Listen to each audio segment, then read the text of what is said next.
Hello friends, welcome to our channel erase failure. मैं गिरीश शर्मा आपका अपने चैनल पर स्वागत करता हूं। देखिए, आपको पता ही हिस्ट्री की सीरीज चल रही है जिससे मैंने आपको आपको जो मैंने बताया था तुर्कों का आक्रमण। सॉरी, सबसे पहले मैंने आपको बताया था अरबों का आक्रमण और उसके बाद मैंने आपको बताया तुर्कों का आक्रमण। ठीक है। देखो, अरबों का आक्रमण में मैंने आपको बता दिया है कि मोहम्मद बिन कासिम के बारे में, जो है भारत आया था 712 ईस्वी में। उसके बाद मैंने आपको मोहम्मद गजनी और मोहम्मद गौरी के बारे में, दोनों के बारे में बताया। ठीक है ना। ये सब चीजें मैं आपको बता चुका हूँ। और आज जो हमारा स्टार्ट होने वाला है वो स्टार्ट होने वाला है दिल्ली सल्तनत। दिल्ली सल्तनत। ठीक है। वो मैं आज स्टार्ट करने वाला। चलिए हम अपनी आज की वीडियो स्टार्ट करते हैं। उससे पहले मैं आपको बता देता हूँ। देखिए, अगर जो आपने अभी तक हमारा टेलीग्राम ग्रुप ज्वाइन नहीं किया है तो आप टेलीग्राम ग्रुप ज्वाइन कर लें। उसमें जो है आपको रोज की पीडीएफ मिल रही है। वहाँ पर जैसे कि रोज की जो वीडियोस हो रही है उनसे रिलेटेड आपको रोज की पीडीएफ मिल रही है, रोज का क्विज मिल रहा है। तो आप वहाँ पर से ये क्विज और पीडीएफ जो है दोनों ही देख सकते हैं। क्विज आप अटेंड कर सकते हैं, पीडीएफ आप अपने नोट्स के लिए जो है आपको फायदेमंद होगी। ठीक है ना। चलिए हम अपना स्टार्ट करते हैं टॉपिक। और हमारा आज का टॉपिक होगा दिल्ली सल्तनत।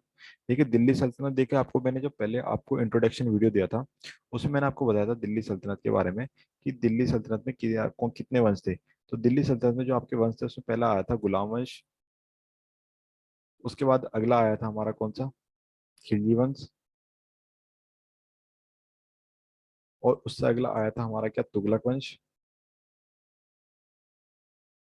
और उससे अगला आया था हमारा सैयद वंश। और उससे अगला आया था हमारा क्या, लोधी वंश। ये हमारा ग्राफ था। उसके बाद मैंने आपको गुलाम वंश के बारे में आज जो है मैं स्टार्ट करूंगा। ठीक है, क्योंकि हमारा दिल्ली सल्तनत स्टार्ट होना है। देखो, मैं एक वंश वंश वंश उठा सकता हूँ। और मैं आपको देखो गुलाम वंश में, देखो मैं आपको बताता हूँ थोड़ा सा, तो आपको समझ जाएंगे किस तरीके से मैं बताऊंगा। देखो, गुलाम वंश में जितने भी शासक आए थे, ठीक है, ये वाला ग्राफ देखो। देखो, गुलाम वंश में जितने भी शासक आए थे, जैसे कि हमारे कुतुबुद्दीन ऐबक जो 1206 से 1210 तक के रहे। आराम शाह जो कि कुतुबुद्दीन ऐबक का पुत्र था, जो 1210 से 1211 तक रहा। ये 1 साल तक रहा, इसको हटा दिया गया। क्यों हटा दिया गया? क्योंकि ये क्या था, अयोग्य था, इसलिए इसे हटा दिया गया। उसके बाद आए हमारे इल्तुतमिश। ठीक है ना। इल्तुतमिश कौन थे? इल्तुतमिश कुतुबुद्दीन ऐबक के क्या थे, दामाद थे, जो 1211 से 1236 तक इनका शासनकाल रहा। उसके बाद रुकनुद्दीन फिरोज शाह आया, जो 1236 में क्या हुआ, इसका शासनकाल चला सिर्फ 1 साल मात्र। ठीक है। उसके बाद रजिया सुल्तान आई।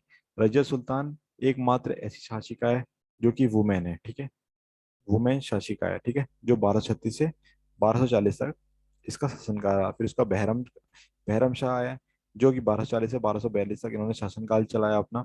फिर अलाउद्दीन मसूद शाह, 1242 से 1246 तक। नसरुद्दीन महमूद, 1246 से 1265 तक। फिर बलबन आया, जो 1265 से 1287 तक। फिर मोइजुद्दीन केकोबाद, जो 1287 से 1290। और फिर लास्ट आया क्यूमर्स।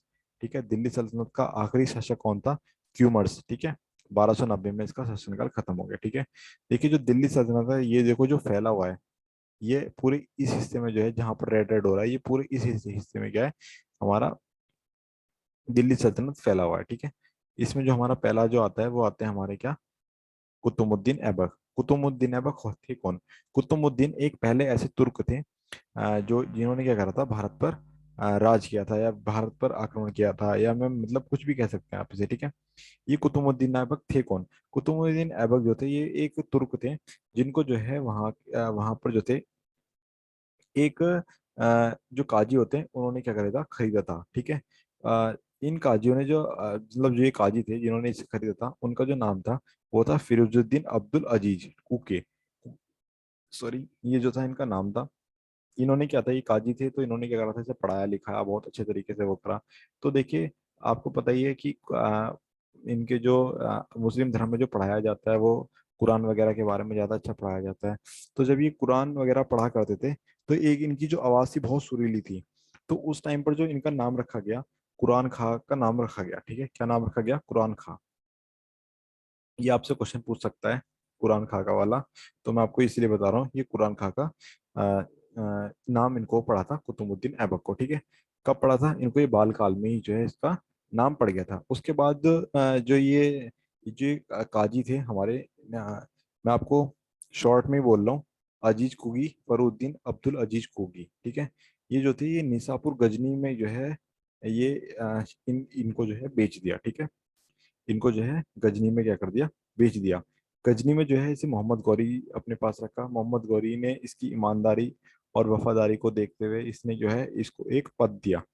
जो पद था वो अस्तबल का प्रधान, ठीक है, अस्तबल का प्रधान का जो है इसको पद दिया गया। अस्तबल आप समझते हैं, अस्तबल क्या होता है, अस्त मतलब होता है घोड़ा, अस्तबल का प्रधान। तो आप समझते हैं घुड़सवारी का जो प्रधान था उसका जो है इसको पद मिल गया। देखो ये पद बहुत मुश्किल से मिलता है, जो कि इसने अपनी प्रतिभा और ईमानदारी से जो है इसने बहुत जल्द ही मोहम्मद गौरी के द्वारा ले लिया गया, ठीक है। अब कुतुबुद्दीन ऐबक जो है, अब जब वो सॉरी मोहम्मद गौरी जब जो है भारत पर आक्रमण कर रहा था, मतलब करने आया था, उस टाइम में मैंने आपको बताया था वो किस दर्रे से जो है भारत में अंदर एंट्री हुआ थी। तो आप उसका उसका नाम बताएंगे, उस रास्ते का नाम बताएंगे जिस रास्ते से मोहम्मद गौरी भारत के अंदर एंट्री हुआ था। उस टाइम पर जो था ये दो आदमियों को लेकर आया था, एक कुतुबुद्दीन ऐबक और दूसरा था हमारा क्या, बिख्तियार खिलजी। ये दो आदमियों को लेकर आया था। देखो जो नालंदा यूनिवर्सिटी है वो किसने ध्वस्त करी थी, ये मैंने आपको कल की वीडियो में बताया था। वो बिख्तियार खिलजी के द्वारा ही क्या करी गई थी, नष्ट करी गई थी, ठीक है। देखो जो 1206 में जब मोहम्मद गौरी की मृत्यु हो गई, उसके बाद लाहौर के जो बड़े लोग थे उन्होंने मतलब बड़े लोग मतलब अमीर उनसे हैगा, तो उन्होंने जो है प्रस्ताव दिया। उन्होंने वहां पहुंचकर कहा कि जो शासन सत्ता है वो अब इसके हाथ में दे दी जाए, यानी कि कुतुबुद्दीन ऐबक के हाथ में दे दी जाए मोहम्मद गौरी के मृत्यु के बाद, क्योंकि क्योंकि अस्तबल का शासक वो भी था, प्रधान भी था, और सब कुछ इसने मतलब साथ भी दिया था जब इसने भारत पर आक्रमण किया था। तो इसी वजह से इसी को कहा गया कि ये जो है प्रधान बन जाए।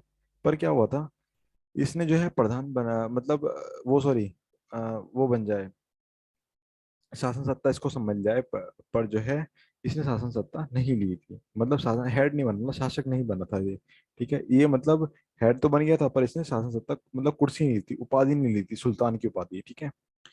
ठीक है, सुल्तान की उपाधि नहीं ली थी इसने, ठीक है। मतलब कहने का मतलब ये था।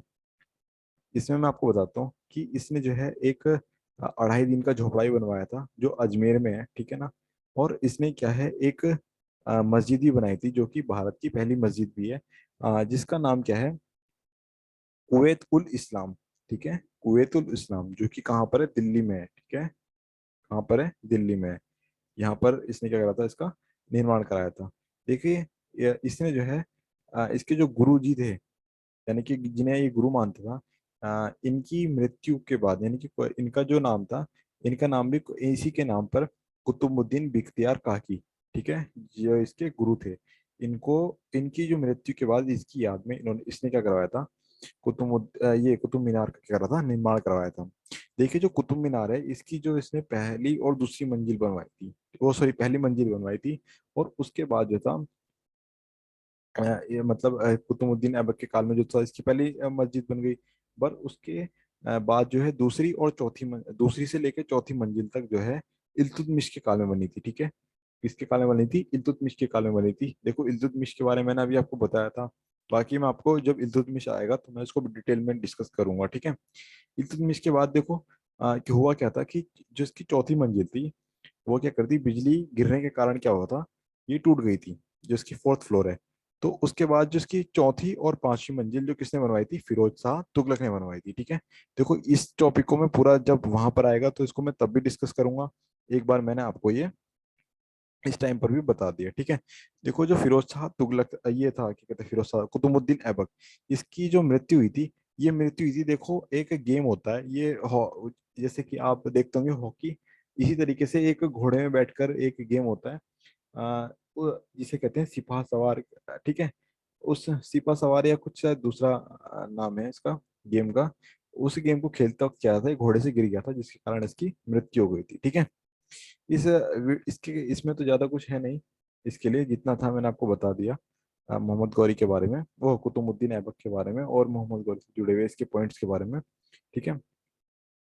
हाँ इसका मुझे नाम याद आया, इसको कहते हैं चौगान। उस गेम को कहते हैं चौगान। चौगान खेलते वक्त क्या होती है, इसकी मृत्यु हो गई थी, ठीक है। इस वीडियो में बस इतना ही, मिलते हैं कल अगली वीडियो में। और मैं आपको उसमें बताऊंगा आराम शाह और आराम शाह के बाद इल्तुतमिश के बारे में, ठीक है। इल्तुतमिश के बारे में फुल डिटेल मिलेगी आपको। और तब तक आप जो है अपना प्यार इसी तरीके से दिखाए रखें। और अब इस कमेंट सेक्शन में आप बताएं आपको कौन सा टॉपिक ज़्यादा अच्छा लगा इस, मतलब इस टाइम पर जो है इसमें आपको क्या चीज़ सबसे अच्छी लगी, और क्या चीज़ में सब कुछ बेकार लगा, या फिर जो भी आप अपने कमेंट सेक्शन आप दे सकते हैं। ठीक है, चलिए मिलते हैं कल इसी टाइम पर, तब तक के लिए धन्यवाद।